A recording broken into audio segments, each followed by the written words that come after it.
মাত্র 3টি সহজ ও সিক্রেট উপায়ে বড় বড় খামারিরা দ্রুত সময়ে গরু মোটা তাজাকরণ করে থাকেন। আজকে এই 3টি সিক্রেট উপায় আজকে আপনাদেরকে বলবো। 3 নাম্বার উপায়টা হচ্ছে মেডিসিনের মাধ্যমে মোটা তাজাকরণ। বেশিরভাগ খামারিরা খামারি বেঁধে বিভিন্ন টাইপের মেডিসিন ব্যবহার করে দ্রুত সময়ে মোটা তাজাকরণ করে থাকে। কোন খামারি কি টাইপের মেডিসিন ব্যবহার করে এই বিষয়টা খামারিদের জন্য একদম সম্পূর্ণরূপে সিক্রেট, যে বিষয়টা বড় খামারিরা কখনো প্রকাশ করে না। আমি সরজমিনে কয়েকটি খামারে চিকিৎসা কিংবা ভিজিট করতে গিয়ে যেই মেডিসিন গুলা খামারিদের ব্যবহার করতে দেখেছি, এই বিষয়গুলো আজকে আপনাদের সামনে তুলে ধরবো। অনেক খামারিকে দেখেছি স্টেরয়েড জাতীয় ওষুধ খামারে ব্যবহার করতে, যেটা বাংলাদেশের আইনে সম্পূর্ণরূপে নিষেধ স্টেরয়েড জাতীয় ওষুধ ব্যবহার করা। স্টেরয়েড জাতীয় ওষুধ ব্যবহার করলে যে কোনো সময় গরুর অ্যাক্সিডেন্ট হইতে পারে, হার্ট স্ট্রোক করে মারা যেতে পারে। এই বিষয়টা অসংখ্য খামারি ভাইজানেরা জানে। এরপরেও এই অসাধু উপায় অনেক খামারি ভাইজান ব্যবহার করে থাকে।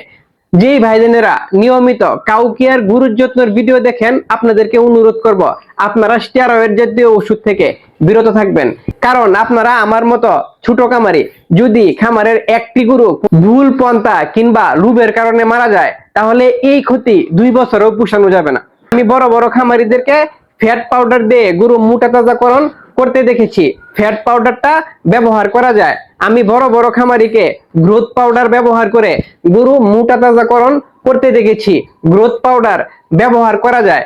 আমি বড় বড় খামারিকে ইনজেকশনের মাধ্যমে গরু মোটা তাজাকরণ করতে দেখেছি। ইনজেকশনের মাধ্যমেও গরু হালাল ভাবে মোটা তাজাকরণ করা যায়। কারণ অ্যামাইনোবিট প্লাস এবং ক্যাটাফস টাইপের ইনজেকশন গুলা একদম সম্পূর্ণরূপে হালাল, গরুর শরীরে অত্যন্ত ভালো কাজ করে, যার কোনো পার্শ্ব প্রতিক্রিয়া নাই। দ্রুত সময়ে যেইভাবে বড় বড় খামারিরা গরু মোটা তাজাকরণ করে থাকে, তার দ্বিতীয় উপায় দানাদার খাদ্য এবং দানাদার খাদ্য দেওয়ার সঠিক নিয়ম। দানাদার খাদ্যে বড় বড় খামারিরা যে খাদ্যগুলা ব্যবহার করে, 1 নম্বরে ব্যবহার করে সয়াবিন মিল, ব্যবহার করে গমের ভুসি, ব্যবহার করে ভুট্টা ভাঙা, ব্যবহার করে খেসারি ভাঙা এবং ব্যবহার করে ধানের কুড়া, পাশাপাশি ব্যবহার করে ডিবি পাউডার কিংবা ডিসিপি বুস্ট পাউডার। যে দানাদার খাদ্যের কথা বলছি, এই খাদ্যগুলা যদি আপনি আপনার খামারে ব্যবহার করেন, তাহলে অল্প সময়ে খুব দ্রুত গরু মোটা তাজাকরণ করা সম্ভব। তবে দানাদার খাদ্য দেওয়ার সঠিক কিছু নিয়ম এবং পন্থা রয়েছে। পন্থাগুলা হচ্ছে, একদম খালি পেটে সকালে গরুকে দানাদার খাবার দেওয়া যাবে না। তার পূর্বে শুকনা খড় কিংবা কাঁচা ঘাস দিতে পারেন। তাছাড়া কোন খাদ্য কোন সময় দিতে হয় এই নিয়ে কাউকিয়ার গরুর যত্নে অলরেডি ভিডিও দেওয়া আছে, আপনারা চাইলে ওই ভিডিওটা দেখে নিতে পারেন। বড় বড় খামারিরা যে উপায়ে দ্রুত সময়ে গরু মোটা তাজাকরণ করে থাকে, তার 1 নাম্বার উপায় হচ্ছে সঠিকভাবে কৃমিনাশক প্রয়োগ করা।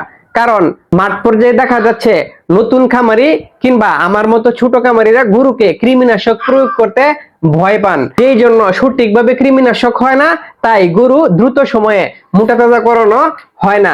এই যে এরকম সাইজের একটি বাছুরকে 4টি কৃমিনাশক ট্যাবলেট দিতে হবে। প্রান্তিক অসংখ্য খামারিরা এই গরুকে 1টি ট্যাবলেট দিবে, সর্বোচ্চ ভয়ে ভয়ে 2টি ট্যাবলেট দিতে পারেন। এই যে আপনি উপযুক্ত মাত্রায় কৃমিনাশক দেন নাই, সেজন্য গরু সহজে মোটা তাজাকরণ হবে না। বিশেষ করে কলিজা কৃমির ইনজেকশন না দিলে গরুর গ্রোথ এত বেশি আসে না।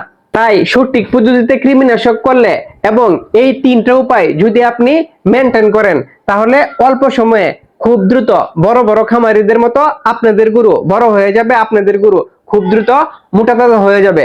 এরকম গুরুত্বপূর্ণ ভিডিও পেতে কাউকিয়ার গরুর যত্নের সাথেই থাকবেন। ভালো থাকবেন, সুস্থ থাকবেন। আসসালামু আলাইকুম ওয়া রাহমাতুল্লাহি ওয়া বারাকাতুহু।